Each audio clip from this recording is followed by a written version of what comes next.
Today I'm in Islands of Adventure, but today we're going to make it a little bit different.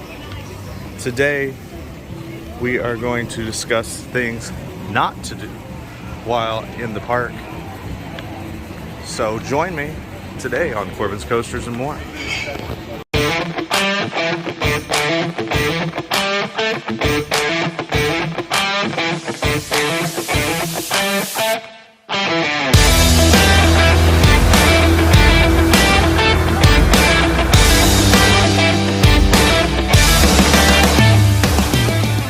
So the first thing not to do in Islands of Adventure is to think that this is the same park as Universal Studios Florida. Although it's very close. Universal Studios is over here. Islands of Adventure on the left side of CityWalk. They are separate admissions, although you can of course buy a two-park pass. But don't think that just because you can get in one, you can get in the other. It also means that the Hogwarts Express, you have to have a two-park ticket to go to, or a three-park ticket because their water park across the street is included in that. That brings me to the other don't, which is don't think you get right to the park when you park. You have to walk all the way through CityWalk to get to the park. So it's about a 15 to 20 minute walk. Probably about 3/4 of a mile before you actually hit the gate of Islands of Adventure. That I sometimes forget, don't forget to wear comfortable shoes. If you're going to be here all day, you will walk about 5 to 10 miles depending on how your day goes. So make sure that you and your wife, your girlfriend, your kids have comfortable shoes to wear. This may surprise you more than it surprises others, but don't confuse Universal Studios or Islands of Adventure with Disney World. I have people ask me all the time, which Disney park is Harry Potter in? Well, Harry Potter's in both of the Universal parks, not in Disney at all. And because of that, it's obviously not included with any of the Disney park passes. Also, there are no Disney Universal combo passes. I've had people have big arguments with me on that, but there are no combo passes where, like, say it's a multi-day Disney pass and you can go to Universal for 2 of the days. Doesn't exist. Don't believe anyone who tells you it exists. You will not be happy with the results. This Coke Starlight's something they've been pushing really hard nationwide. It just brings me to a point of I am starting a new channel. That's actually going to be one of my first episodes with Mixer Madness on Coca-Cola Starlight. So it's going to be a new bartending channel, liquor information, cocktails, beer and wine, all of that good stuff. It's going to be called Cocktail Crazy. As soon as it is a real thing, I will put a link to that on this video. Probably by the end of May that will start. Maybe June. We'll see. So unlike Disney, Universal, do not bring a lot of stuff because all of your stuff has to fit into one of these little lockers. Now, they are free for all the major rides, but you are required because you can't really see it from here. You can if you really look in the distance. There are metal detectors on the major coasters here. They will not let you on with anything. So you have to put everything in that little locker. Now, you can get multiple lockers by scanning multiple, anything with a barcode will open them. And they are, like I said, free. They do have the bigger lockers. However, they are paid. They're $2 for whatever the queue time is. And then you have to pay for every 30 minutes after that, $20 a day.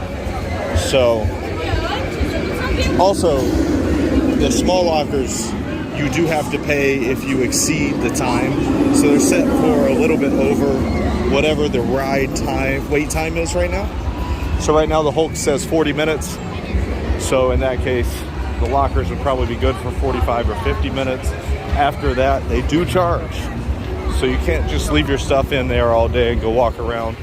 because since everybody needs the lockers, they need the capacity available for them. However, don't think that the lockers at Ripsaw Falls or the Rapids are free. They are $40 for 40 minutes. And I'm gonna say don't use them. Now, there's a couple things you can do. One, these things, they're phone cases basically that are waterproof. You can actually buy them at most water parks. You can buy them you can buy them on Amazon, of course. You can buy them at most of the souvenir shops in Orlando. Make sure it's a good one that works. Test it before you come. Because don't think you can get off these rides dry, especially Ripsaw Falls and the Rapids, Popeye and Bluto's Build Rat Rapids. Those two rides get you guaranteed soaked every time. Now, if you don't happen to have one of those on you, there's another option instead of paying that may work, depending on wait times. So I showed you the lockers back at Incredible Hulk, which are free to use for the duration of the wait. So this isn't going to work in the absolute heat of the summer because the water rides get really long waits. But there's a lot of time where the Incredible Hulk might have a 2-hour wait, and Ripsaw Falls might only have a 30 or 40 minute wait. And in that case, I say go put your stuff in the locker for the Hulk, walk up here, ride the 2 extremely wet water rides, then go back and get your stuff, and it's free. So that wouldn't work today. Right now, Ripsaw Falls is 55 minutes, Hulk is 40 minutes. But I have seen plenty of times, there's been plenty of times I've done it. So it does work. There is one more water ride, and it also does not have free lockers. It is Jurassic Park River Adventure. Now that one, I would say you can bring your stuff on with you. It's really not going to get you that soaked. I mean, don't bring paper on there. It will get you wet, but it's not going to like ruin your phone or anything. Don't think that Universal and Islands of Adventure are just Harry Potter. Harry Potter is one of the lands at each of the 2 parks. So focusing on just Islands of Adventure is the original Hogsmeade. So this is where the castle is, the castle ride, and Hagrid's, as well as the Hogsmeade shops and restaurants. But that is just like, I don't know, a 1/6 of the park, a 1/7 of the park. And it is going to be the most crowded part. This is Jurassic Park / Jurassic World. This is the second most crowded part of the park. But yeah, so just don't think Harry Potter is everything, though it is the main draw.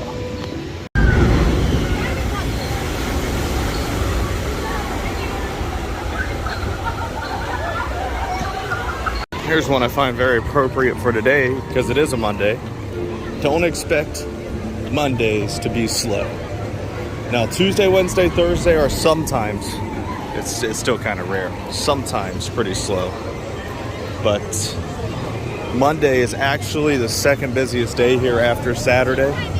There's a lot of people come to Orlando for week-long theme park trips. It's not like a normal situation with a theme park like a Six Flags where people go for the day, or somewhere like Cedar Point where it's a nice weekend trip.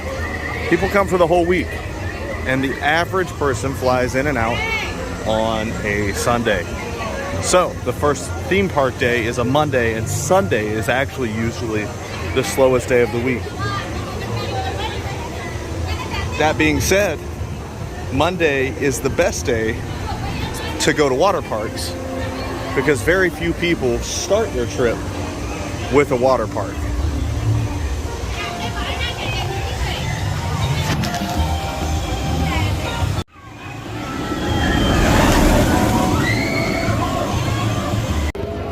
There's not many things I'm going to flat out tell you not to do. I just glanced there before it went over to the next screen, but the nighttime show at Hogwarts Castle, unless it's the Halloween or Christmas edition. It's just the basic one. If you happen to be in the area, fine, I guess do it. But to me, even that was just a waste of time. Now, if you ride Journey through the if you ride Forbidden Journey, which is the castle ride, you come out right where the castle projections are, and sometimes you can catch it that way. That's the only way it's really worth it to me. Otherwise, there's multiple viewings, and you're usually in a line for 3 or 4 viewings back, so you're waiting like 30 minutes to see what amounts to probably the most lame thing at the entire park. So definitely don't rush to the back of the park to make sure you see it. This is a very uniquely Orlando thing. Don't think just because it's the newest ride and or the best ride in the park that it's going to have the longest waits. This is Velocicoaster. It is the newest ride in the park, and it is the best coaster in Orlando. Maybe the best in Florida, depending on what you think of Iron Gwazi. I put Iron Gwazi just a tad above this. But this usually has about a 40-minute wait. On really busy days, I've seen an hour or 70 minutes, and usually doesn't actually take as long as what it says. Versus Hagrid's, which is a really good ride and a newer ride, has a 2 to 3 hour wait most of the time. And the Sky High train, or whatever it's called, in Seuss Landing, which is, I mean, I can't actually speak to it because I've never ridden it, because it's always got a long wait. It's a kiddie ride. It's not a great ride, and it usually has an hour plus wait. So in this park, usually actually Velocicoaster and the Hulk have 2 of the shortest waits. A lot of it's just because of capacity reasons, and because people come here for family vacations, and the whole family can't ride this ride. It's pretty intense. That brings up another good point. Don't think that your kids can ride every ride here. I always suggest to not bring your kids here until they're a little bit older, 10, 12 maybe, because there are height restrictions on almost every ride.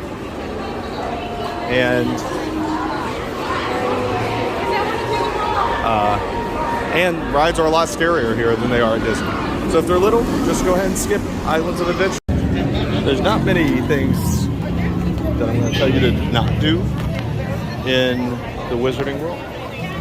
However, it brings me to a good point of, if you are just going to do Islands of Adventure, regardless of how busy it is, don't buy the Express Pass.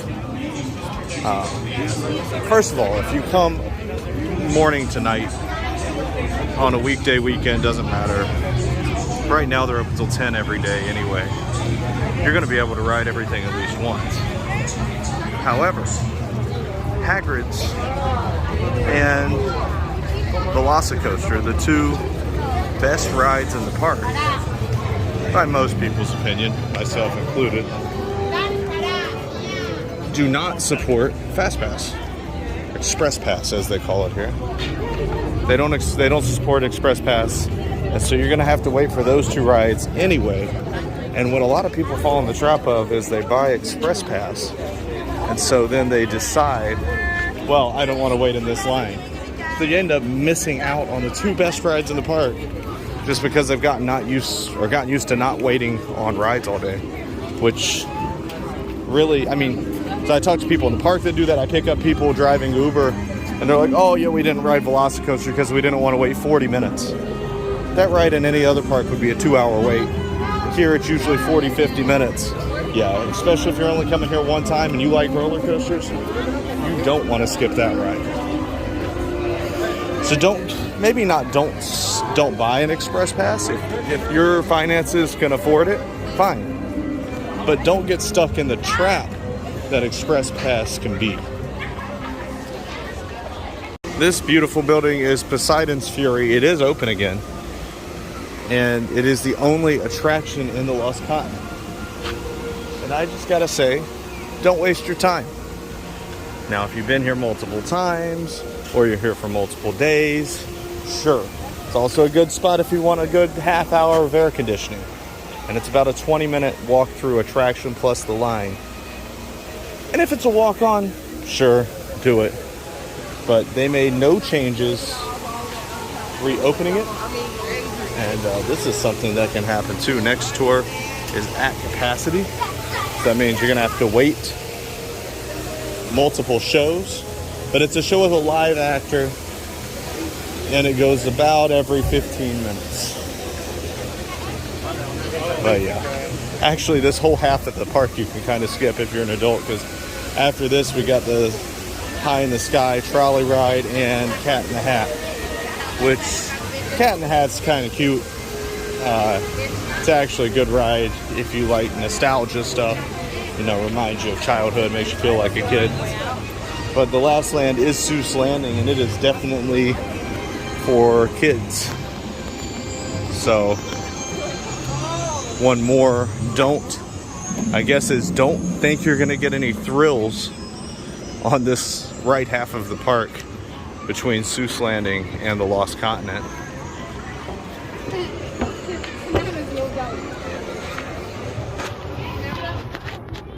I guess that's really it. It's hard to find things not to do. A lot harder to find things not to do than to do. But it does make it for a nice, relatively nicely timed video. And something different. Hope you like it. I will admit I got the idea from, I watched Wolter's World, which is a travel blogger. Does similar kinds of videos. I don't know him, he doesn't know me, but I'll leave a link to his page too, because I really enjoy watching his stuff. And he likes to do the knots of things, and I think it's a good idea, because it does make you think a little outside the box. And as a tourist, you already know the things you want to do. You already know you want to ride Velocicoaster, you already know you want to ride Hagrid's, go to Harry Potter's Wizarding World. There's some things you may not know that you don't want to do. So, if you enjoy this, give me a thumbs up, give me a subscribe, and watch for more videos like this, especially to my local parks where I have time to think about it. I'll definitely be doing more of this. So thanks for watching Corbin's Coasters and More.